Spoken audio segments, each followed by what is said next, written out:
من غير خدامين انكشف المزورين. كلنا شفنا يعني الاهلي في كاس العالم للانديه بيلعب ماتش ودي هزم فيه من باتشوكا. لعب ماتش انتر ميامي وكان المفروض ان هو الاقرب للفوز وبرضه خسر. ايضا لعب ماتش بالميراس وبفضيحه مدويه اتغلب. والسؤال هنا، هل كل مليارات النادي الاهلي لم تكن شفيعه له ان هو يعمل حاجه في كاس العالم للانديه؟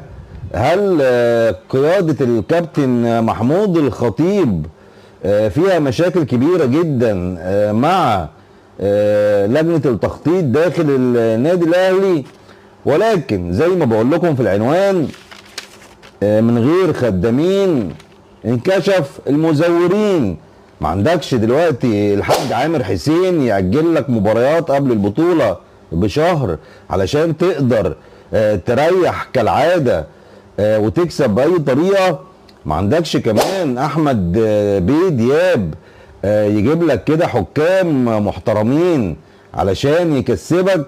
ما عندكش كمان ثروت سويلم اللي قال لك ده انا اهلاوي ومتربي في مدارس النادي الاهلي للناشئين. ما عندكش هاني ابو ريده علشان يسهل لك مأمورية انتقال زيزو قبل نهاية الدوري العام المصري. عرفتوا ليه انتوا فاشلين؟